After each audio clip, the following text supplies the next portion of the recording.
የዚህ ዓለም ኑሮ ምድረ በዳ የማይደፈን ቀዳዳ ቋቱ ጠባላለ ጉድጓዱም አልሞላ አንዱን ስንሸኘው ከተፍ ይላል ሌላ እንቆቅልሹ ችግሩ እልፍ ነው። ጌታን አምነን ጌታን ይዘን ጌታ ካለ ጌታን አምነን እርፍን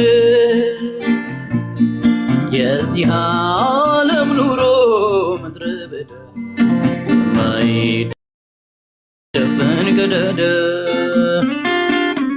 ቋቱ ጠባላለ ጉድጓዱም አልሞላ አንዱን ስንሸኘው ከተፍ ይላል ሌላ እንቆቅልሹ ችግሩም እልፍ ነው። ጌታን አምነን ጌታ ካለን ጌታን ይዘን ጌታ ካለን እርፍን የዚህ ዓለም ኑሮ ምድረ በዳ የማይደፈን ቀዳዳ ቋቱ ጠባላለ ጉድጓዱም አልሞላ አንዱን ስንሸኘው ከተፍ ይላል ሌላ እንቆቅልሹ ችግሩም እልፍ ነው። ጌታን አምነን ጌታን ይዘን ጌታ ካለ ጌታን ይዘን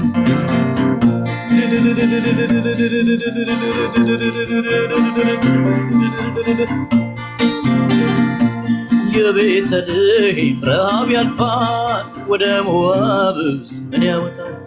አለመጠበቅ አለማረፍ ለመዘረፍ ነው ለመገፈፍ። አምስቱም ባሎቿን ያልሰጣትን ደስታ ኢየሱስን ስታገኝ ቋጠሯ ተፈታ።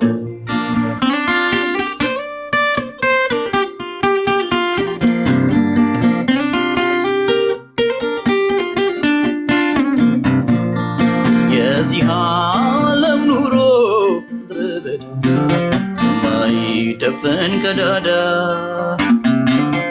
ቋቱ ጠባላለ ጉድጓዱም አልሞላ አንዱን ስንሸኘው ከተፍ ይላል ሌላ እንቆቅልሹ ችግሩም እልፍ ነው። ጌታን አምነን ጌታ ካለን ጌታ ካለ ጌታን ይዘን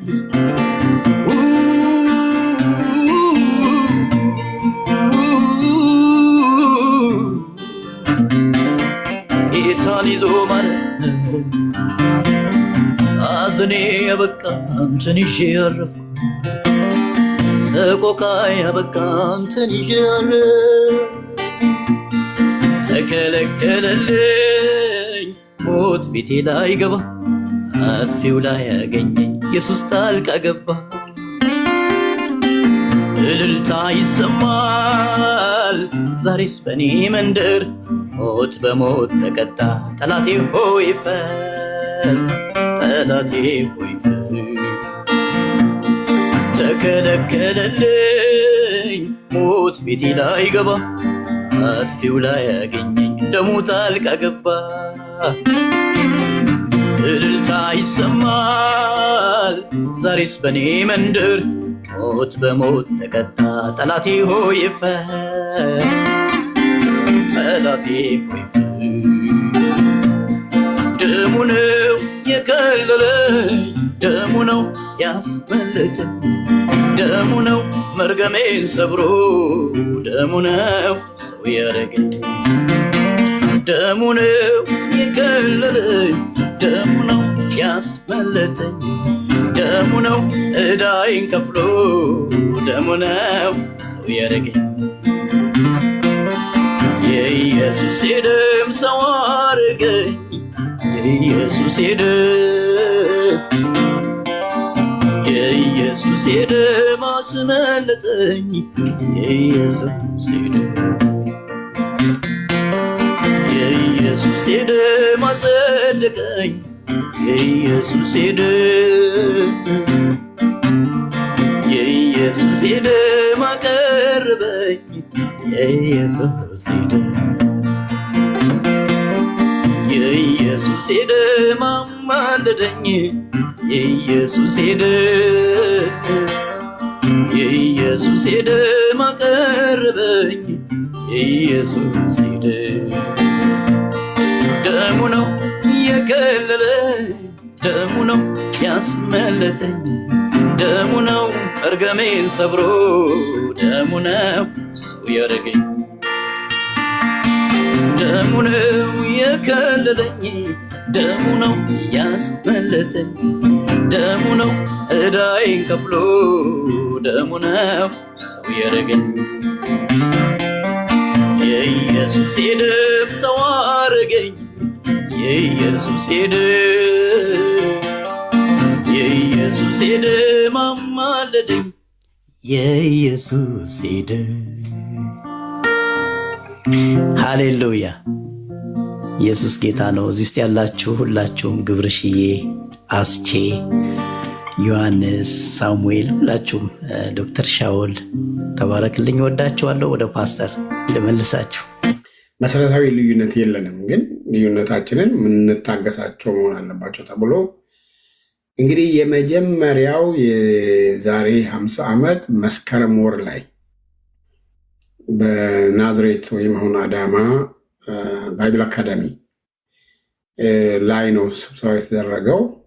መጥቶ ያገለገሉ የውጭ ዜጎች እነማን እንደሆኑ በደንብ አስታውሳለሁ።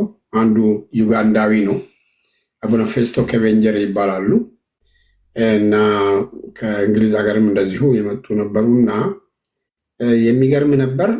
ያው ቴንሽንም ነበረበት ደግሞ ምክንያቱም ሲመለክ ሲዘመር እንቅስቃሴ መኖር የለበትም የሚሉ ስለነበሩ ያኔ መዝሙር ሲዘመር ችግር ነበረ። እኛ ደግሞ ወጣቶች ነን፣ እኛ ደግሞ የምን መቀዝቀዝ ነው ብለን ያው እኛ ደግሞ ሁሉም የራሱን ቤተ እምነት መሪዎች ይቆጣል፣ የሁላችንም ደግሞ ተራ በተራ እኛን ይገስጹናል። እና በተለይ አንድ ሰው ከኋላ ሃሌሉያ እያለ ድንገት የሚያስደነግጥ ሰው ነበረና እነዛ ያው ሙሉ ወንጌል ነው ብሎ ገምተውታል። ሰውየው ግን አልነበረም። እና ከደቡብ ኢትዮጵያ የመጡት ሰዎች እንዳውም በቃ እቃቸውን ሸክፈው ካልሄድን ብለው፣ በተለይ ከወላይታ ከምባታና ሀዲያ የመጡት ካልሄድን ብለው በኋላ በስንት ግዞታ ያው እንዲቆዩ ተደረገ። ምክንያቱም የመጀመሪያ ነው አንድ ላይ አምልኮ ሲጀመር እና ያ ሃሌሉያ እያለ የሚያስቸግረው ሰውዬ ጋሽ ኬዳሞ ወደ ጌታ ሄደዋል። አሁን እሳቸው አንተ ጻድቁ ይሄ ሃሌሉያ እያለ የሚጮኸው የት ቤተክርስቲያን አባል ነው አሉኝና እኔ ደግሞ ባጅ ሁላችን ባጅ አለን የቸርቻችን ስም ተጽፎበት ማለት ነው። ጋሽ ኬዳሞ ባጁ ማየት ነው አልኳቸው። ከዛ ቆሙና ጋሽ ኬዳሞ አቶ ብርሃኑ ደረሰ፣ ጥላሁን ኃይሌ የሚባሉ የቃለ ሕይወት የድሮ ሰዎች ናቸው። ቆሞ ጠብቆ ሲያዩት አቃቂ ቃለ ሕይወት ነው። የእኛው ጉድ ነው አሉና እናንተው ናችሁ እሱን እንዲያደርጋችሁት አሉ። በኋላ ያ ኤክስፒሪየንስ አይ ቲንክ በቃ አንዱ ሌላውን ለመቀበል በር የከፈተ ስለነበረ በየአመቱ ያው በኋላ ስደቱ ስለጠነከረ ነው እንጂ በየአመቱ እንደዛ አይነት ኮንፈረንሶች ይደረጉ ነበር። ያ ኮንፈረንስ ራሱ እዛ እያለን እንድንታፈስ ከዛ ላይም ታስቦ ነበር። ግን ጌታን የሚያውቅ ትልቅ የመንግስት ኃላፊነት ውስጥ የነበሩ አሁን ወደ ጌታ ሄዱ ሰው አሉ። እሳቸው አይ ይሄ ሰላማዊ ነው ብለው አንደኛ ያው ወርልድ ቪዥን በወርልድ ቪዥን ስም ነው የተዘጋጀው እና ሰላማዊ ነው ብለው ነው እንጂ ከዛ ልንታፈስም ነበር። ግን በጣም እኔ ማረሳው አቡነ ፌስቶ ከቬንጀር የሚባሉ ሰው የሰበኩት የሚያስተምሩት የክርስቶስ ትንሣኤ ስለነበረ በዛ ለመከራ ዝግጁ በነበርንበት ጊዜ ያንን ነገር በእውነት ማየትና መስማት ትልቅ ተሐድሶን ነው በህይወታችን ያመጣው። እንግዲህ አጀማመሩ እንደዚህ ነው። ያን ጊዜ ቤዚክ የሆኑ መሰረታዊ ዶክትሪንስ ላይ ለምሳሌ በመጽሐፍ ቅዱስ ላይ፣ በስላሴ ትምህርት ላይ፣ በክርስቶስ ማንነት ላይ ሰው ማን ነው፣ እነዚህም በተመሳሰሉ እስከዛሬ ያለው የህብረቱ የእምነት አንቀጽ ያን ጊዜ ነው እንግዲህ የተቀመጠው። ከዛ ወዲህ የተለወጠ ነገር የለም which is good። ሌላው ነገር ግን አንዳችን የሌላውን ሀሳብ መቀበል አለመቀበል፣ ለምሳሌ ጥምቀት ሁላችን እናምናለን፣ ግን ማን ይጠመቅ፣ እንዴት ይጠመቅ፣ መቼ፣ በስንት ዕድሜ ምናምን የሚለው ለየቤተ እምነቱ ይተው ተብሏል። በመንፈስ ቅዱስ የመንፈስ ቅዱስን ኃይል እኛ ሁላችን እንቀበላለን፣ ግን እንዴት ነው የሚሆነው የሚለው ነው። እንደዚሁ የመሳሰሉትን ነገሮች በደንብ ተነጋግረውበት ነው። በነገራችን ላይ አምነው ልዩነቱ ላይ መታገስ የበለጠ ግን አንድ የሚያደርገን ነገር ስላለ አብረን ለመሞትም ለሚደርስብንም መከራ በመከራ ጊዜም ለመጠየቅ የሚለው ነገር ነበረና ያ ፋውንዴሽን በቤተክርስቲያኖች ሁሉ ላይ መከራ በመጣ ጊዜ ትልቅ ድጋፍ ነው ያደረገው። ለምሳሌ አዲስ አበባ ውስጥ የሙሉ ወንጌል ቤተክርስቲያን ሲዘጋ የሙሉ ወንጌል አባላት የጌታ እራት የወስዱት የነበሩት እንጦጦ መካነ ኢየሱስ ነው። የኔ ሰርግ ራሱ የነበረው ልደታ መካነ ኢየሱስ ነው። ስለዚህ አንዱ ለሌላው በር ከፍቶ አንዱ ሌላውን ያው ኢቭን ስደትን እንደሚመጣባቸው እያወቁ በዛ ምክንያትም ያው ኦሎምፒያ ለምሳሌ መሰረት ክርስቶስ እና ሐዋርያው ዳንኤል ሲያገለግሉ በቃ ስደት የመጣው በዛ ምክንያት ነው በኋላ። ስለዚህ ግን እግዚአብሔር በሚገርም መንገድ በዛ ዘመን መሳሪያ አድርጎ በኋላም ባሉ ዘመናት እንግዲህ በኋላ ሌላ ጥያቄ ካለ መልሳለሁ። እንደዚህ ነው አጀማመሩ። በጣም ብዙ እንግዲህ የታጨቁ ነገሮች ናቸው ፓስተር። በዚህ ውስጥ ምን አይነት ፍትጊያ ሊኖር እንደሚችል አንዱ የሌላውን ፖዚሽን አንደርስታንድ ለማድረግ ያንን ነገር ልዩነቶችን በማጉላት የማይታረቁ አድርጎ ከማቅረብ ይልቅ ከፊታችሁ ያለውን ነገር አይታችሁ እንግዲህ ከዛ በኋላ ያሉት አመታቶች በጣም አደገኛ አመታቶች ነበሩ። ወደዛ እንገባለን። እግዚአብሔር ሲናገር የሰማችሁበትን መንገድ እያሰብኩ አንዱም ራሱ ምክንያት የሆነው ይህንን ፕሮግራም በዚህ ርዕስ ለማድረግ ከአባቶቻችን ምንድን ነው ምን አይነት ጥበብ ነው የምንማረው የሚለው ነው። ያንን ዋና የወንጌልን እምብርት የሆነውን በክርስቶስ የማመንና የመዳን ነገር አስቀድማችሁ ሌሎቹን ነገሮች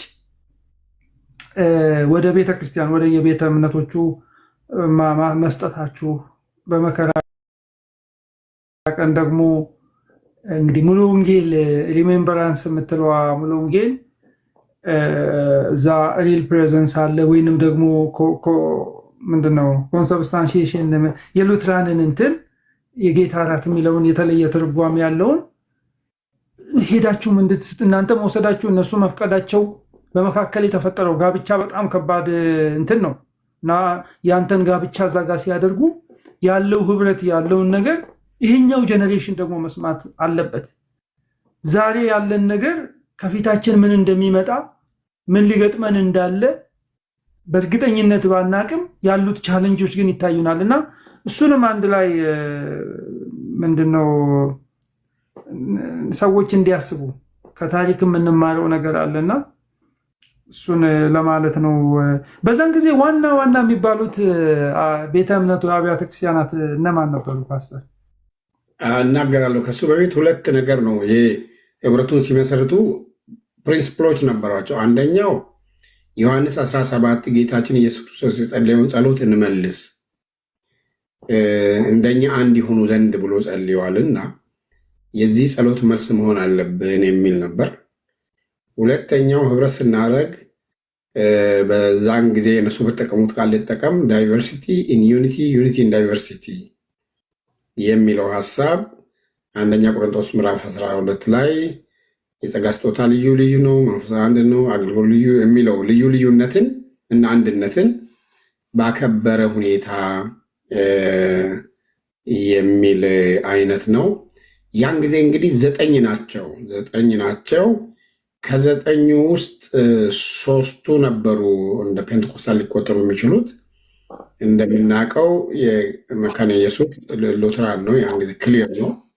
እንዳሁኑ ካሪዝማቲክ እንትኑ ብዙ አልነበረም። ግን መካነ ኢየሱስ፣ ቃለ ሕይወት፣ ባፕቲስት የነበሩት ያን ጊዜ 4 ናቸው።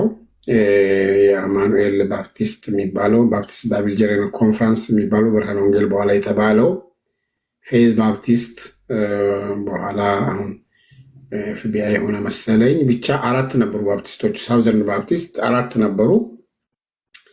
ከነሱ ሌላ እንግዲህ ሙሉ ወንጌል፣ ሕይወት ብርሃን፣ ገነት፣ መሰረተ ክርስቶስ የረሳሁት ካለ አንድ ላይ ወደ 9 ነበሩ። ብቻ 9 ነበሩ የመጀመሪያዎቹ መስራች አባል ቤተ እምነቶች። የትኛዋ ቸርች ነች ይህንን ሊዲንግ እንትን ይወሰዳለ ወይንስ ሁላችሁም በአንድነት በአንድ ጊዜ የመጣ ሀሳብ ነው? ናቹራሊ ኦርጋኒክ ሆኖ የመጣ ነው? ፓስተር ያው በሁሉም ውስጥ ሀሳቡ የነበረ ቢሆንም በተለይ እነዚህ ሌሎቹ ትንሽ ያው ያን ጊዜ ከመንግስት ፍቃድ የነበራቸው በደንብም ደግሞ ተደራጅተናል የሚሉ አንዳንድ ቸርቾች እኛ ብቻችንን ብንሆንም ምንም ችግር የለውም የሚል አይነት አመለካከትም የነበራቸው ናቸው። የሁላችንም ቤተ እምነት መሪዎች ታይቷቸዋል፣ በደንብ እንትን ሲያደርጉ ነበረ። ግን አይ ቲንክ ከመካኒስቶች በኩል ቄስ ጉዲና ቱምሳ የወሰደው ሌዲንግ ከባድ ነው። ምክንያቱም አሴ ሉትራን እነሱ ያን ጊዜ እንዳሁኑ አይደለም እና እንግዲህ የቀደም ብሎ የማየትም አለ። ስለዚህ ከነሱ በኩል ቄስ ጉዲና ቱምሳ አለ። ከቃለ ሕይወት ዶክተር ማን ናቸው ስማቸው ሊጠፋኝ ነው። አንድ ዶክተር አሉ የቃለ ሕይወት መሪ የነበሩት አሁን በሕይወት የሌሉ ናቸው። ከዛ ከኛ በኩል ዶክተር ተስፋ ወርቅነህ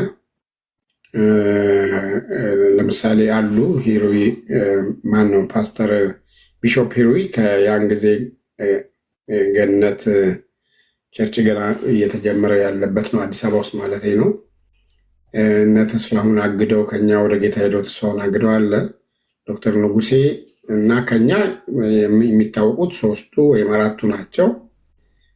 ሙላቱ ባፋ ነው ቅድም ስማቸው ካፌ ላይ ጠፋ። ዶክተር ሙላቱ ባፋ የቃለ ሕይወት ሰው ናቸው። እሳቸው ቃለ ሕይወት ውስጥ ደግሞ እነ ጥላሁን ኃይሌ የሚባሉ ብርሃኑ ደረሰ፣ ጋሽ ብርሃኑ አሁን እዚህ አሜሪካን ሀገር ነው የሚኖረው።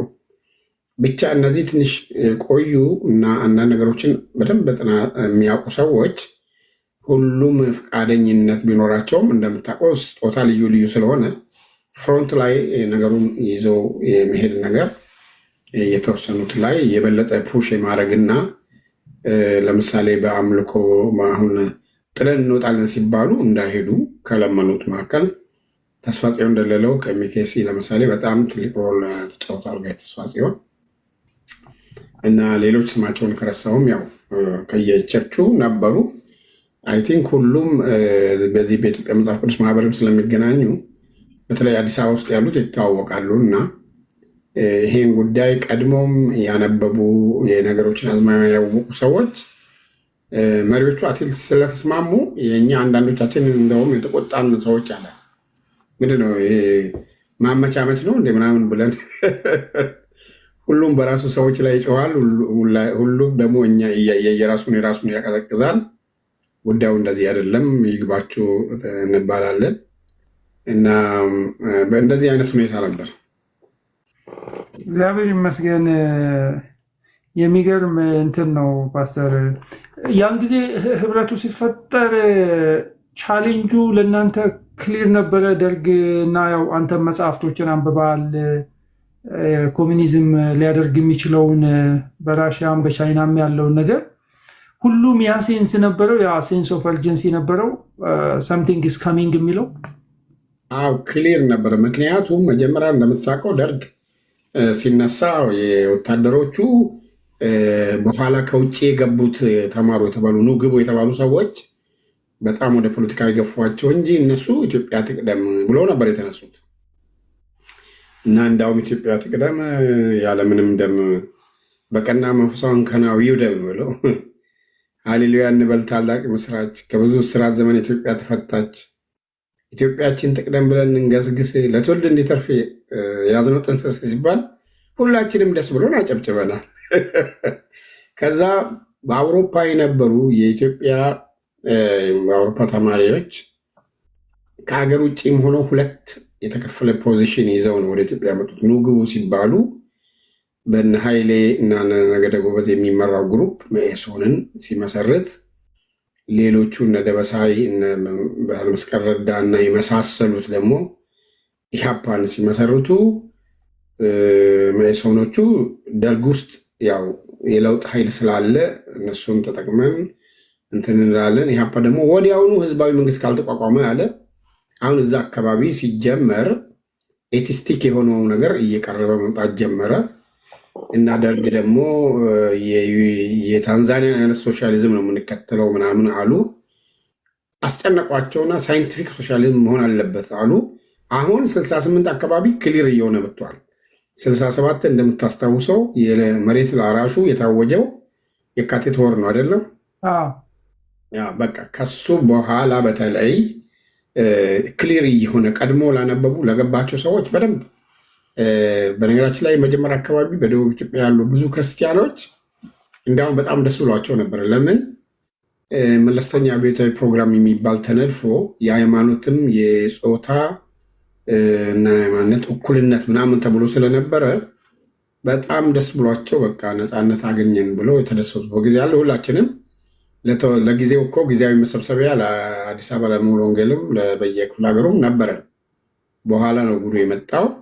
ግን 67 ወደ መጨረሻው ከዚህ ከመሬት ላራሹ በኋላ የምንከተለው ሳይንቲፊክ ሶሻሊዝም ነው ከተባለ በኋላ መስመሩ የድሮ ጥርጥሩን የበለጠ እያጠራ ስለመጣ የነበረው አውድ በቃ ሌላ አገር በኮሚኒስት ሀገሮች በቻይና በቡልጋሪያ የራሻን የስታሊንን አይነት ዘይቤ ለመከተል ይፈልጉ ይሆናል የሚለው በተማሩ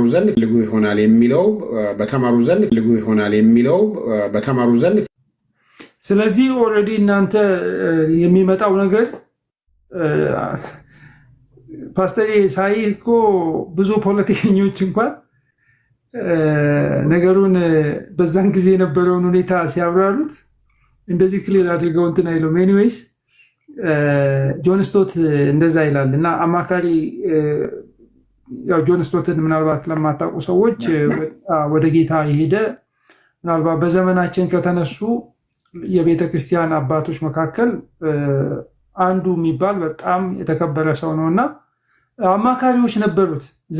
ስለ ዘመኑ በሳይንሱ ዓለም ውስጥ ያሉ ፖለቲካ ውስጥ ያሉ እና ተገናኝተው ይወያያሉ እና መጽሐፍ ጽፏል። እንዳውም የክርስቲያኖች ኢሹስ ፌሲንግ ክርስቲያኒቲ ቱዴይ የሚል መጽሐፍ ጽፏል። ፊት ለፊት ያለ መጽሐፉ እና የቤተክርስቲያን አባቶች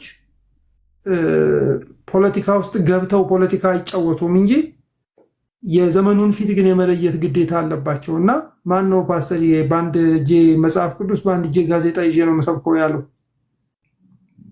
እንደዛ ብሎ የሚሰብክ ያለ ሰው አለና ጋዜጣው ምንድነው? ዘመኑን ፊት ነው። ልክ ዳዊት የነበሩትን አይነት የይሳኮር ልጆች ዘመኑን መለየት የሚችል ነገር ያስፈልጋልና እና አሁን ሳይ እንግዲህ በዚያ ከ50 ዓመት በፊት የነበረውን ነገር ክሊር የሆነ ነገር ነበራችሁና ያ ነገር አሁን ለኛ የሚያስፈልግ ነገር ነው። ቢሊግራማው ለኛ የሚያስፈልግ ነገር ነው። ምክንያቱም አሁን ከፊታችን ሊመጣ ያለ የተለየ ደግሞ የኛ ቻሌንጅ አለ። ስለዚህ ህብረታችንን ስናስብ እነ ፓስተር ጻድቁ በዛን ዘመን ህብረቱን ለመመስረት አንዱ ላይክ ፑሽ የሚያደርጋቸው ፎርስ የውጭው ቻሌንጅ ይሄ ነው። ሰው ውስጣቸውን አጠንክረው ህብረታቸውን አጠንክረው ኢሴንሻል በሚባሉት ነገር ላይ አንድነታቸውን ማጠንከር ያለባቸው አንዱ ምክንያት ነው። ከውጭ ያለው ፕሬሸር ለብቻ የሚወጡት ነገር እንዳልሆነ አውቀዋል ማለት ነው እና ግሩም ነው ፓስተር ኢየሱ። ይህንን አውድ ነው እያነሳን ያለ ነው እና ስለ ቄስ ቱምሳ አነሳልናል ፓስተር ጉዲና ቱምሳ ኋላ ላይ እንግዲህ በእርግጠኝነት እንዲህ ነው ማለት ባይቻልም እሳቸውን ደርግ እንደገደላቸው ነው የሚታሰበው እና ይታወቃል። ገደላቸው። እኔ ፐርሰናሊ ማውቃቸዋለሁ። ያው ልጅ በሆነም በዛ ጊዜ ባሌ እህቶች ታስረው ሴቶቹን ለብቻ 06 የሚባል ቀበሌ አለ። ወደ ጫካ ፖሊስ ወስደው የማይሆን ነገር ሊያደርጉ ሲሉ እኔ ነገርኳቸው። ዶክተር ተስፋ ወርቅነህ እዛ የመተባበር ጉባኤ የሚባል ይሰራ ነበር። አስተባባሪ ጸሐፊ ሆነው እስቲ አንድ 2 ገጽ ሳይበልጥ ጻፍልኝ አሉ። ጽፌ ሰጧቸው። ግድ የለም እስቲ እግዚአብሔር የሚሰራውን እናውቃለን አሉኝ። እና ግን አንተ ክርር አትበላ ይዘው ምናምን። በኋላ ለካ ኮኔክሽን ነበራቸው በውጭ ሚዲያዎች አንድ የተሰራጨ እና ልጆቹ ቶሎ ብሎ ከዛ ጣቢያ ወደ መሀል ከተማ ወዳለው አመጧቸው። አሁን የልጅ ልጅ ያዩ እናቶች ናቸው እነዛ ሴቶች ያን ጊዜ ሊያስነውሯቸው የነበሩት እና ያንን ዜና ያሰራጨት እነሱ። ያው እኔ ነኝ ጻድቁ ነው ሲአይኤ ብለን ድሮም የሚሉት እኔ በምን አቅሜ ነው። ሰውየው በጣም ፋርሳይትድ ነበሩ። እንግዲህ አንደኛ የወንጌላውያን አቋቋሙና 2 ቀጥሎ የስላሴ አማኞች አንድ ይሆኑ ብለው ኦርቶዶክስ፣ ካቶሊክ እና ኢቫንጀሊካልስ ደግሞ አንድ እንዲሆኑ ኦልሞስት እሱንም ሲያስተባብሩ ስለነበረ መንግስት ያንን አልወደደም እና ዳግማዊ ዶዝመንት ቱቱ ሊሆኑ ነው ወይ ኢትዮጵያዊ ዶዝመንት ቱቱ ሊሆኑ ነው ወይ ተባለ። እርግጥ ሌላም ያ የሚባል ነገር አለ፣ በዚህ ከብሔራቸው ጋር የተገናኘ ነገር ይባላል። እሱን እኔ ዲቴይሉን አላውቀውም፣ ግን እኔ እስከማውቀው ድረስ ለጌታም ይዘምሩን እንደውም በቃ እንደሚሞቱ እንደማይቆዩ ያውቁ ስለነበረ ዶክተር ተስፋ ወርቅነህን እንዳላስ በሂውስተን ቴክሳስ ብትጠይቀው ትችላለህ። ተስፋ ይሉታል። ምን ይላሉ? የትንሣኤ አምላክ የሆነው ክርስቶስ በሕይወት ካላቆየን በስተቀር የኔ ሕይወት አልቆ ጊዜ የለኝም እና በዛ ዘመን እኔ የማላውቀው አንድ ቃል ተጠቀሙ። ክርስቶስ እኔን ደም ከፈለገ ለቤተ ክርስቲያኑ ኢንቨስትመንት ካልሆነ በስተቀር ይላሉ እና ተርቱሊያንን ይጠቅሳሉ። የጻድቃን ደም፣ የሰማዕታት ደም የቤተ ክርስቲያን ዘር ነው የሚለውን። ስለዚህ እንደሚሞቱ ያውቁ ነበር። የታፈኑ ቀን ዑራኤል መካነ ኢየሱስ አገልግለው ምስጋና ለኢየሱስ ምስጋና የሚል መዝሙር አዘምረው ነው ሲወጡ የታፈኑት ማለት ነው። እና ሰውየው በጣም ያው ፋርሳይትድ ነበሩና በሁሉም መንገድ ነው ማለት እንደ ጴንጤ ሃይማኖቱን ብቻ ሳይሆን ፖለቲካውን የሚያውቁታል። ወዴት እንደሚኬድም አይ ቲንክ የሚያውቁ ነበረ መሰለኝ። እና ደግሞ ኮኔክሽናቸውም ሀይ ነበረ። በዚህ በሉተራን ወርልድ ፌዴሬሽን በኩል በጣም እንትን በደብሊውሲሲ በኩልም የሚታወቁ ሰው ነበር። ዋው በጣም ስማቸው ከፍ ብሎ ሲነገር ነው የምሰማው በዲግኒቲ ባለው መንገድ እና ሌጋሲያቸውም እንደዛው እና እንግዲህ ሰው ካለፈ በኋላ በዛም ጊዜ ደርግ የሚለው ነገር ነበረ። ዲስክሬዲት ለማድረግ ቀላል አይደለም የሚሰሩት የፕሮፓጋንዳ ስራዎች እና ግን እነዚህን ግርግሩን እንትን ብላ አልፈ ስታይ በእሳቸው ህይወት ውስጥ የሰራው ህይወታቸውን ለክርስቶስ መስጠታቸው በጣም ነው የሚያስደንቀው እና እግዚአብሔር ይመስገን እንደነሱ አይነት ፋርሳይትድ የሆኑ ሰዎች ኖረው ይህንን አይነት ዘመን ተሻጋሪ ነገር ይዘውልን ስለቀሩ ተሰሚነታቸው በዛን ጊዜ ስታብሊሽድ የሆነ ከመንግስት ጋር ኮምፕሮማይዝ አድርገው ማስቀጠል ይችሉ ነበረ። ግን ከዛ ይልቅ ለወንጌል እና ለወንጌል አማኞች ያደረጉት ነገር በጣም ነው የሚያስደንቀኝ እና ህብረቱን መሰረታዊ እንትኑ ምንድን ነው ያስፈለገበት ላይክ ዋት ዋዝ ዘ ኢንድ ጎል ህብረቱ ሲመሰረት ወይ ደግሞ ኔጌቲቭ አድርገንም መጠየቅ እንችላለን። ባይመሰረት ኖሮ ሊታጣ የሚችለውስ ነገር ምንድን ነበር በዛን ሰዓት የታሰበው? እንግዲህ ህብረቱ በመኖሩ ምን ጉድ አለ? ባይኖር ኖሮ ምን ሊሆን ይችላል? አሁን የሚከሰቱ ብዙ ነገሮች እንደዚህ አይነት ህብረት ባይኖር ኖሮ እጅግ በከፋ መጠንና ሁኔታ ሊገለጡ ይችሉ ነበር። ያን ጊዜ እንደተፈራው ያው ደረሰ። ክርስቲያኖች ከአገር ዳር ዳር አንዱ ለሌላው ይጸልያል፣ ይጠያየቃሉ። ለምሳሌ እነ ተስፋዬ ጋቢሶ እና ፓስተር ተሾመ ወርቁ ያው ከነሱ ጋር የነበሩ 14 ወንድሞችና እህቶች 7 ዓመት በታሰሩበት ጊዜ ሁሉ ቤተክርስቲያን ነው አብሯቸው የታሰረ ማለት ይቻላል። የማይጸልይ የለም፣ የማይጠይቅ የለም ማለት እገሌ ከእገሌ አይባልም። ባሌ ይሆን አርባ ምንጭ ቢሆን የትም ቦታ ስደት በሚሆንበት ጊዜ ሁሉም ሰው ነው። ቅድም እንዳልነው የአምልኮ ቦታ ለሌላው ሼር ከማድረግ ባለፈ የታሰሩትንም አብሮ በመጠየቅ ለእነሱም ድምፅ በመሆን የሚቻለው ሁሉ ይደረግ ነበር እና ያ የሚያስገርም መጽናናትን የሚሰጥ ነው።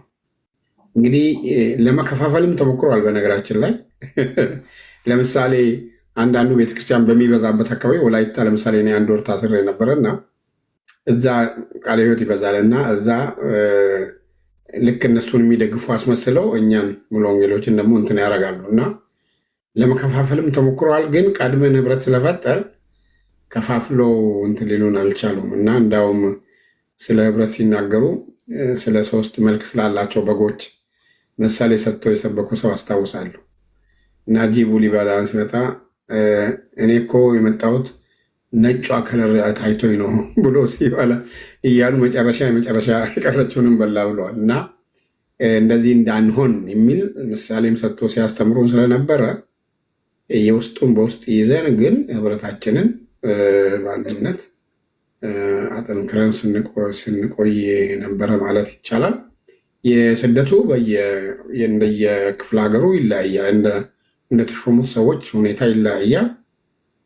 አንዳንድ ቦታ በጣም ሲሪየስ ነበር፣ አንዳንድ ቦታ ደግሞ ቀላል ነበር። ግን ያንን የመከራ ዘመንም አብሮ እንደዚህ ሆኖ ተሸጋግሮ መጥቶ አሁን ያ ጊዜ አልፎ ደግሞ የሽግግር ቻርተር የሚባል መጥቶ ህገ መንግስት ሲመጣ ስቲል ይሄ ህብረት አሁንም አስፈላጊ ነው ተብሎ እንዳውም ከናካቴው እንግዲህ ያን ጊዜ እንደ ህገወጥ ነው። በነገራችን ላይ ስውር ነው፣ የተፈቀደ የተመዘገበ አይደለም።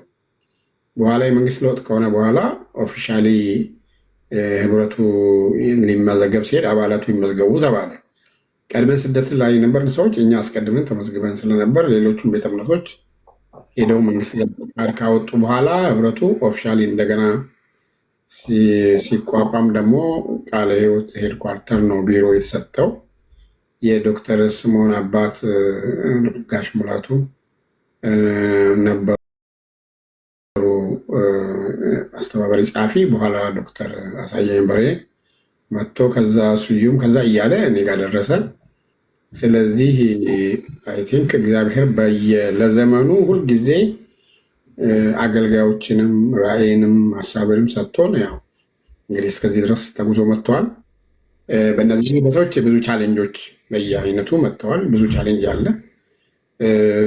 አንዳንዴ ዝም ብሎ የህብረቱን ጠቀሜታ ንቀው ህብረቱ አላስፈላጊ ሆነው ብለውም ደግሞ አስበው ከህብረቱ ለመውጣት የሞክሩ አሉ። ቢወጡም ህብረቱ ቀጥሏል። ሌላ ደግሞ የሐሰት ትምህርት የሚያስተምሩ ሰዎች ለማጥላላት በጣም ጥረት አደረጉ፣ አልሆነም። ሌላ ደግሞ እንደምታስታውሱት እዚህ ከካውንስሉ መቋቋም ጋር ተያይዞ የህብረቱን ህልውና አደጋ ላይ ለመጣል ተሞክሯል። እንዳውም በቃ እንዲፈርስ ሁሉ ተፈልገው ማለት ግለሰቦች፣ መንግስት ነው ፈልገው ማለት አልችልም፣ ግን እግዚአብሔር ስለሆነ ተሳስበን አምነንበት የገባንበት ጉዳይ ስለሆነ የግለሰቦች መኖር አይደለም። የእግዚአብሔር ሀሳብ ተቋም ሆነዋል። አሁን ኢንስቲትዩት ሆነዋል። አይ ቲንክ ኢንስቲትዩት ስለሆነ ተቋም ስለሆነ ለምሳሌ ሁለቱ ትልልቅ ቤተ እምነቶች ሲወጡ ይቆያል ብለው አልገመቱ። እኔ ያን ጊዜ ሙሉ ወንጌል መሪ ነበርኩ። እኔም ጋር መጥተው ያናገሩኝ ሰዎች ነው እኛ ይሄ ከእግዚአብሔር ዘንድ ነው ብለን አምነን እዚህ ደርሰናል። ወደፊትም አሁን ደግሞ ያው መልሶ እነሱንም እንደገና ብዙ ጊዜ ተመካክረናል፣ ተነጋግረናል፣ አይተውታል ውጤቱን። አይ ቲንክ አሁን እነሱም ተመልሰው ወደ ህብረቱ ጆይን የሚያደርጉ ነው የሚመስለኝ። እንግዲህ አንድ ነገር በሰዎች ፍላጎት ብቻ ቢሆን ኖሮ ይህን ያህል ዘመን አይዘልቅም። የእግዚአብሔርም ፈቃድ ነው የእኛ አንድነት፣ የወንድሞች ህብረት። ዳዊት እንደሚናገረው ወንድሞች በህብረት ቢቀመጡ መልካም ነው እንደሚለው የጌታን ስም የምንጠራ ሰዎች በህብረት መኖራችን አስፈላጊ ነው። ምሳሌነቱም ጥሩ ነው። ለመተናነስ አንዱ ሌላው የሌለው ጸጋ ስለሚኖር ጸጋ ለመከፋፈልም የአንዱ ብርታት ለሌላው ዊክነስ ድጋፍ ሲሆን እንደዚህ ሚቻል ሬስፔክትም ኖሮን አብረን እንድናገለግል ይረዳል ብዬ ነው የማስበው። እግዚአብሔር ይመስገን ፓስተር። እንግዲህ ብዙ ጥያቄዎች ናቸው ያሉት። ውሃ መጠጣት አለብህ። ሃሌሉያ ሃሌሉያ ሃሌሉያ። ጌታ አሜን። እንደዚህ ላድርግለት ለፓስተር። አይ ቲንክ እንደዚህ ቆንጆ ነው በጣም። እሺ በቃ እንደዚህ ያደርግለት። ፓወርፉል ነው በጣም። ሁለተኛው ዙር ላይ ደግሞ ሀኒዬ በደንብ እየተዘጋጀች ጠብቂ። እሺ አድርጌ ተናገር አድርግ። ኦኬ ሰላም አጌን፣ ሰላም እንደገና ወገኖች። የምጠይቃቸው ጥያቄዎች ስለነበሩ በተለይ በደርግ ጊዜ እኛም ያለፍንባቸው ቸርችን በአጠቃላይ ያጋጠመቻት በተለይም እንትን አረግ ጥያቄዎች ከሆኑ በኋላ ላይ አንድ ላይ አሁን ቶት እንትን ላይን ይዤ እየመጣው ስለሆነ እሱ ቶት ፕሮሰስ እንዳይጠፋብኝ ከዛ መጨረሻ ላይ ያልተነሳ ነገር ካለ እንደዛ እናደርጋለን። ግን ከዛ በፊት ኤቢና ሳሚ ሰላም ትላላችሁ። ፓስተር እዚህ ጋር ያሉ ልጆች በእውነት ቅወል እሺ አድርጌ ጀግና ልጆች ናቸው። ይኸውልህ እንደምታያቸው ዘማሪዎች አሉ፣ የስነ መለኮት ተማሪዎች አሉ።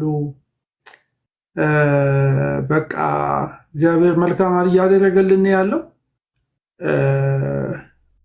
ወንድማችን ሰሙ ደግሞ ህብረታችንን እየተቀላቀለ ያለው ወንድማችን ነውና ኢትዮጵያ ነው ያለው። ኢትዮጵያም እንትን ሲል ታገኘዋለህ።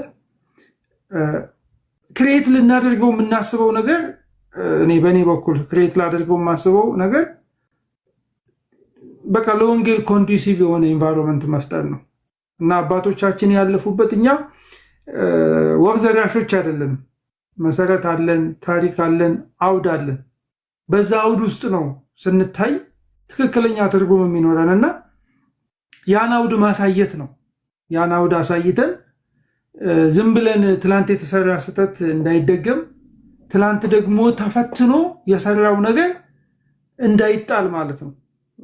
ልጁን አጥቦ ከነ እንትኑ መጣል የሚባለው አለ አይደለ? ከነ ቆሻሻውን ከነ ልጁ እንደዛ አይነት ነገር እንዳይፈጠር ቆሻሻችንን እየጣልን ልጁን ደግሞ ይዘን የምንሄድበትን ነገር ለማድረግ ነው እና ከእናንተ የምንማራቸው ነገሮች በቃ በጣም በጣም በጣም ብዙ ናቸው እና ነጋችን መሰረቱ ትላንት ስለሆነ ማለት ነው እና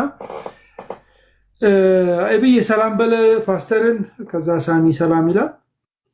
እንቀጥላለን ማለት ነው። ሰላም ፓስተር፣ ስላየንህ በድጋሜ እዚህ ቲክቶክ ላይ ሁለተኛ ቀን ነው ያየው። በጣም በጣም ደስ ብሎናል። ጌታ ይባርክህ፣ ተባረክ። መጽሐፍህንም ያነበብነው ነበር፣ በጣም ድንቅ ነው። አሁን ደግሞ በአሜሪካ ሊመረቅ ሊሰራጭ እንደሆነ አውቄያለሁ። በጣም ደስ ብሎኛል።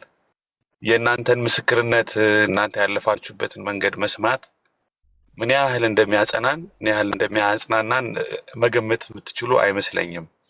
እኔ በጌታ አዲስ ያለው የዛሬ 22 ዓመት አካባቢ ከእናንተ ጋር እንደው ጫፉን የሚደርስ ባይሆንም ብርቱ ስደትና መከራ በማስተናግድበት ጊዜ አንድ እንደ መንፈሳዊ አባት የምቆጥረው ወዳጄ የእናንተን ታሪክ ይነግረኝ ነበረ።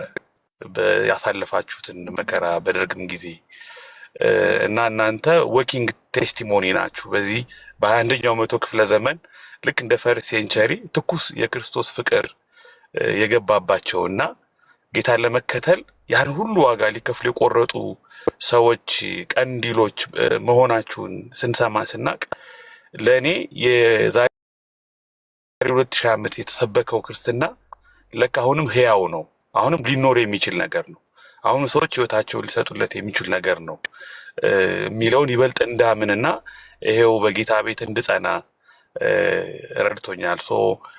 ተባረክ። በጣም ባዮግራፊህ የአምላክ የሆነ ደረጃ እንደሚያደርሰው የአምላክ ጓደኛዬ ነው። የገስት ነው ያለሁት እኔ እና እሱን በጉጉት ነው ምናፍቀው። የጋሽ ንጉሴን አንብቤ የነጋሽ መለሰን አንብቤ በቃ የተሰማኝ ስሜት በቃላት የሚገለጽ አይደለም። በፍጥነት ቶሎ ጸልያለሁ ጌታ እንዲረዳ መከናወን እንዲሰጥህ እና ደግሞ የልብህን እንደው የሚቀር ሳይኖር ሁሉንም ነገር አውጥተህ እንድታካትት እለምንሃለሁ። አሁን እንኳ ማተሚያ ቤት እንኳ ጉዞ ላይ ቢሆን አሁንም እንደገና እኛ ስናነበው ብዙ የሚጠቅመን ነገር ስለሆነ ያን እመኛለሁ። ጌታ ይባርክህ። ደስ ብሎኛል ድጋሚ እዚህ መጥተህ ብዙዎች የማይወዱት ሰፈር ላይ መጥተህ ብዙ የሚረዳንን ነገር እየተናገርክ ስላለ ዶክተር ሻውል ጌታ ይባርክ፣ ተባረክ። በጣም ነው የምናመሰግን። እኔ በጠዋት ከእንቅልፌ ስነቃ እንደዚህ አይነት ደስ የሚል የአምልኮ መንፈስ፣ የፍቅር መንፈስ ያለበት ነገር ይጠብቀኛል ብዬ አልጠበቅኩም። ተባረኩ። ቴንኪዩ። አሜን። ኤቢዬ ጌታ ኢየሱስ ይባርክ። በጣም ምንወደው ወጣት ልጅ ነው ኤቢ። በጣም በቃ እኔ ጌታን ካመሰገንኩባቸው ሰዎች መካከል ነው ፓስተር ጻድቁ።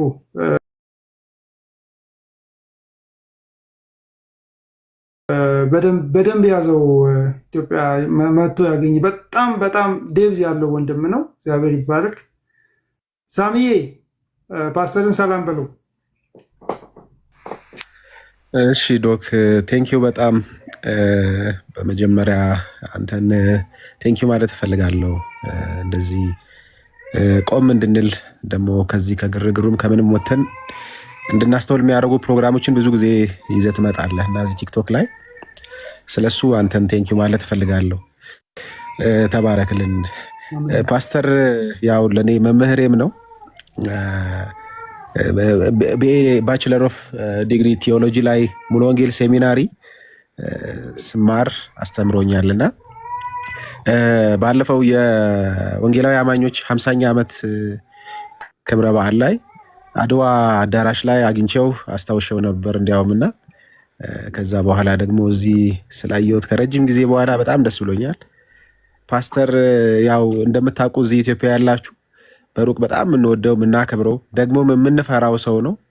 ጠጋ ስትሉት ግን በጣም ሀምብል፣ በጣም አፕሮቸብል፣ ወጣቶችን በጣም የሚወድ የሚማሩ ሰዎችን በተለይ በጣም ኢንከሬጅ የሚያደርግ ወንጌልን፣ ነገረ መለኮትን በጣም ሁለቱንም እንዲያዝ በጣም የሚቀና ሰው ነውና ለእኛ ብዙ ምሳሌ ነህ፣ ዋርካችን ነህ።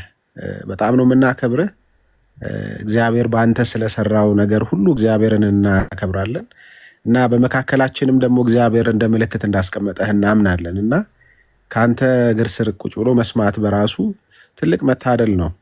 እኔ እንዲያውም ዶክተር ሻውልን የምወቅሰው ነገር ምንድን ነው የሰዓት እንትኑ ፖስት የተደረገው ማታ 3 ሰዓት ነገር ምናምን መስሎኝ ነበርና በአጋጣሚ ስገባ ነው ያገኘሁት እኔም ስነቃና እንዲያው ለሌላው ጊዜ በደንብ ማስታወቂያ ሁላችንም ተረባርበን ሰርተን ነው እንደዚህ አይነት ትልልቅ ፕሮግራም መሆን ያለበት እና መልሼ ዶክተርን አመስግኜ ላቁም። ተባረኩልኝ። ተባረክልኝ ሳሚዬ። በጣም ደስ የሚል ነገር ጀምረሃል። ደግሞ በጣም እየሰማሁት ነው። በጣም ስለ መጽሐፍ ሪቪው እያደረክ ያለው ሳሚዬ፣ በእውነት በጣም ያንን የኢንቪቴሽን ቱ ፊሎዞፊውን ወድጀዋለሁ እና እየሰማሁ ነው ያለሁት። ጸጋ ያብዛልህ። በጣም ተባረኩልኝ። 580 ሰው ይታየኛል። እስቲ አንድ ጊዜ ሼር እናድርግ። ይገባኛል ያቀረብኩበት ጊዜ ትክክል አይደለም። ፓስተርንም ራሱ ደንግጬ ነው ትንሽ ቤት የሆነ ጉዳይ ስለነበረ ቀጠሮ ነበረን እናደርጋለን ተባብለን ግን ጠፋሁበት እኔም እና ፓስተር ይቅርታ ጠይቃለሁ። በአጭር ኖቲስ ነው ያደረኩት፣ ግን ሰው አለ እዚህ መጥቷል። እስቲ አንድ ጊዜ ሼሩን ስንት ነው ሼር የሚለው ወገኖች? ለእኔ አይታየኝም። ስንት ነው ሼር የሚለው?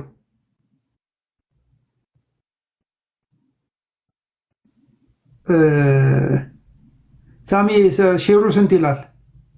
7.4 7.6 ይላል አሁን። ኦኬ 10,000 እናድርሰው። 10,000 እናድርሰው እና ታቡ 130,000 ነው። 10,000 እናድርሰው እስቲ አንድ ጊዜ 590 ሰው አለ። 10,000 እናድርሰው። ጌታ ኢየሱስ ይባርካችሁ። ሼሩን 10,000 እናድርሰው። ከዛ እንጀምራለን ከፓስተር ጋር ድንቅ ጊዜ እያሳለፍን ያለ ነው። በእውነት ለታሪክ የሚቀመጥ ነው። አሁን ደግሞ ቲክቶክ ላይ እየተነሱ ያሉ ያው ቲክቶክ እኔ ሳያት የሆነ ድሮ የምንሰራትን በቡታ ጋዝ ላይ የምንሰራትን ሽሮ ትመስለኛለች።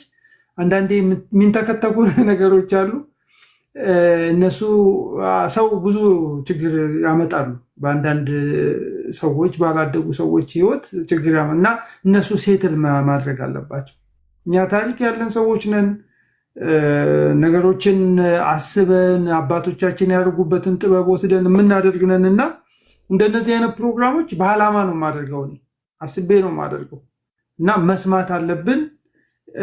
ጌታ ኢየሱስ ደግሞ እነዚህን ሰዎች በህይወታችን ዘመን በህይወት ኖረው ጸጋ በስቶላቸው ፓስተር እንግዲህ እንደምታዩት ሻርፕ ሚሞሪ ነው ያለው።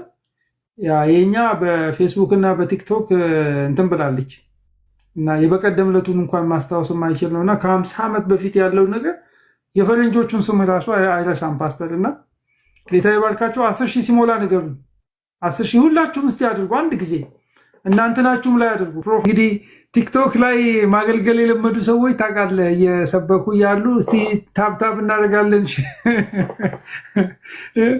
ፑልፒት ላይ ሁሉ እንደዛ የሚሳሳቱ እንዳሉ አይ ትልቁ ነገር ዋነኞቹ መሪዎች ስላመኑ የአንዳንዶቻችንም ብንቆጣም የሁሉም ወገን የራሱን እየመከረ ተው እያለ በቃ እየተለመደ መጣ። ገባ ለፍርስት የመጀመሪያው ስብሰባ ከባድ ነበር። እንዳውም ያው ጥለው ሊሄዱ ነበር እኮ። አንድ ሰው አሁን ወደ ጌታ ሄደዋል። መስፍን ተስፋዬ ይባላሉ። ጋሽ መስፍን ስለ አልዓዛር ሰበኩ እና ፍቱትና ይሂድ ብለው ሰበኩና እዚህ አስራችሁ ምዕመኑን ፍቱት ብለው እና የኔ በግ አንተ በግ አይደለም የጌታ በግ ነው ብለው በጣም ከበድ ያለ ስብከት ሰበኩ እና በኋላ ሌሎቹ በጣም ተቆጡ። እንዳውም የሆነ ስም ሰጧቸው ለሌላ ቸርች ጋር የሚያጋጭ አይነት። እሳቸው ባፕቲስት ናቸው በራሳቸው ባክግራውንዳቸው፣ ግን ያው የመንፈስ ቅዱስን ኃይል የተቀበሉ ስለሆኑ ግልጽ አድርገው ተናገሩ። በኋላ ይቅርታ ይጠይቁ ተባሉና ይቅርታ ጠይቃለሁ ብሎ ወጥተው አንድ ሰው 100 ብር በፖስታ ቢልክላችሁ አሉ። 100 ብር ያኔ ብዙ ነው በነገራችን ላይ በጣም በፖስታ ቢልክላችሁ ይዞ የመጣው ሰውዬ እጁ ቆሻሻ ሆኖ ፖስታውን ቢያቆሽሸው ፖስታውን ተቀብላችሁ ቀዳችሁ ብሩን ትወስዳላችሁ ወይስ ስለቆሸሸ ብላችሁ ነው የምትጥሉት ብለው ጠየቁ።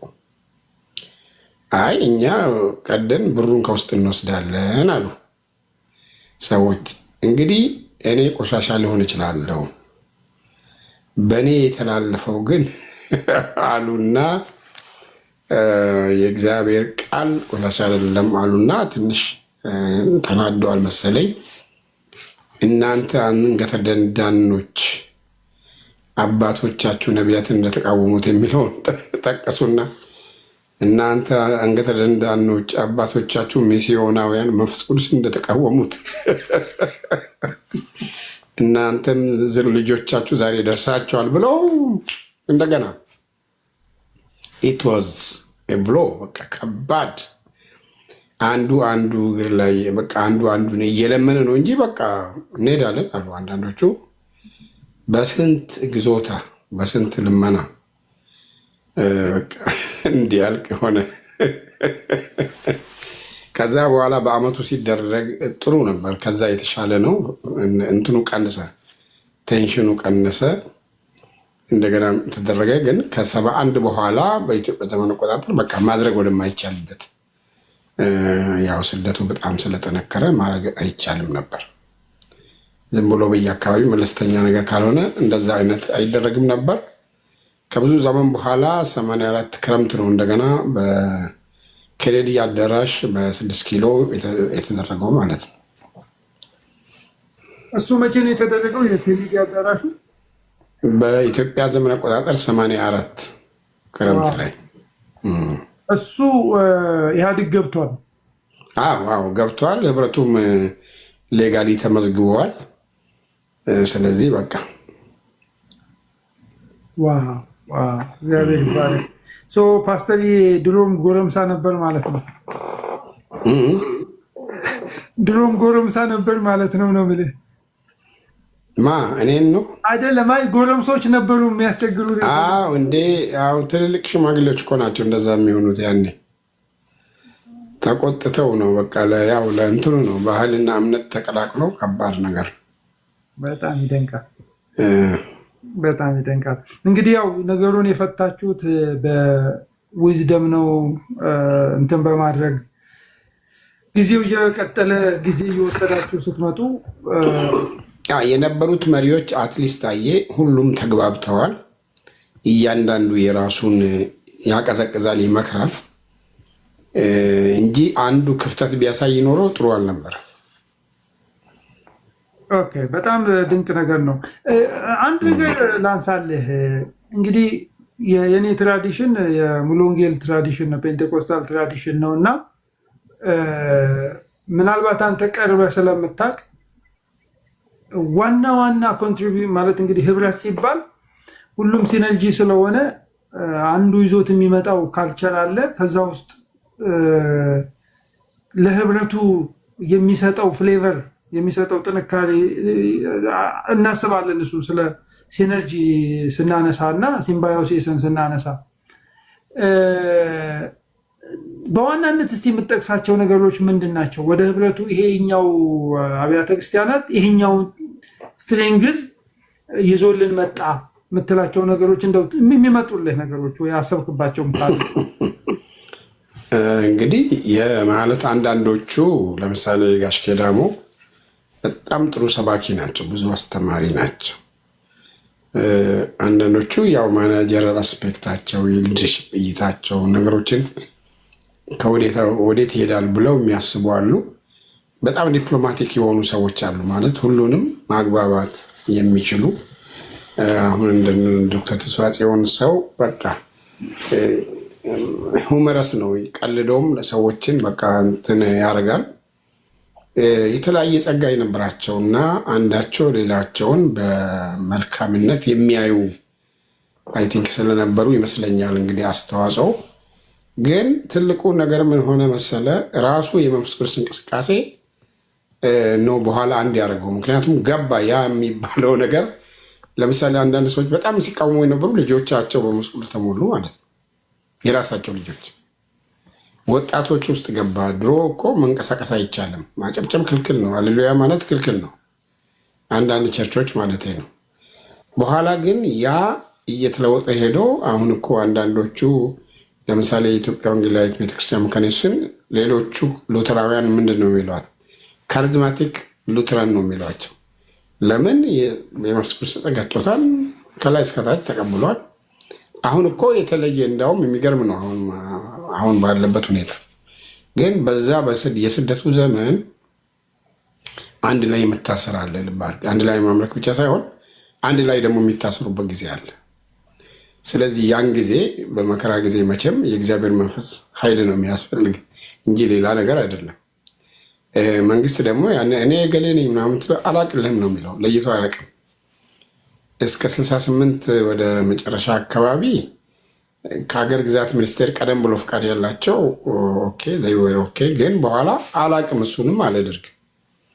ስለዚህ አብዛኛውን ኦልሞስት ኢሌጋል የማድረግ ሂደት ሲሄድ ሁሉም አንድ ሆነ ማለት ነው። ምንም መመኪያም ነገር የለም። በኋላ በመከራ ውስጥ ከመጽናት ውጭ ሌላ ትምክት የማይኖርበት ሁኔታ ተፈጠረ። ስለዚህ ያን ጊዜ ተያይዘው አንድ ላይ አንዱ ለሌላው የመጸለይ ጉዳይ እና ማገልገል ህዝቡን እንዲጸና ለማድረግ ደግሞ እኔ ለምሳሌ የማስታውሰው ተስፋዬ ጋቢሶና እኔ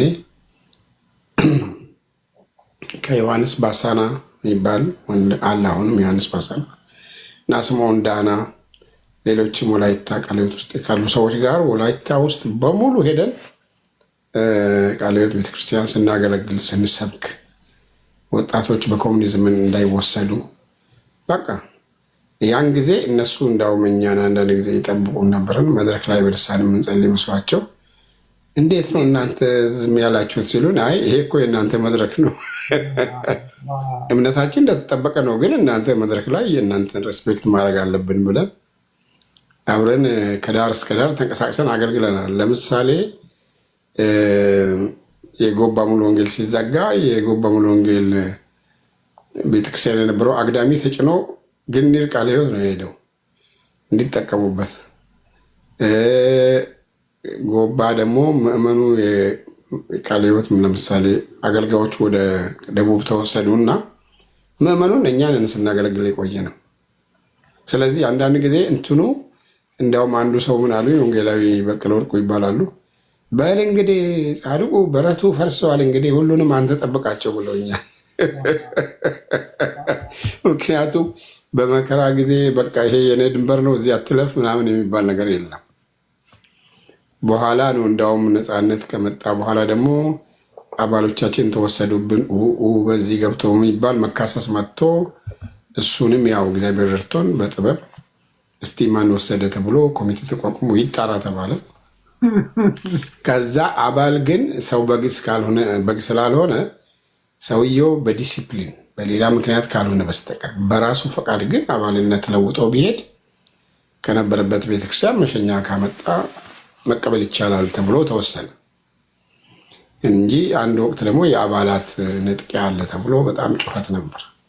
ምንድነው ተነጥቆ ሳይሆን ወጣቶቹ በመንፈስ ቅዱስ ተሞልተው በልሳን ሲጸልዩ ሊከለክሏቸው ሲፈልጉ ያው ችግር ይፈጠራል ማለት ነው።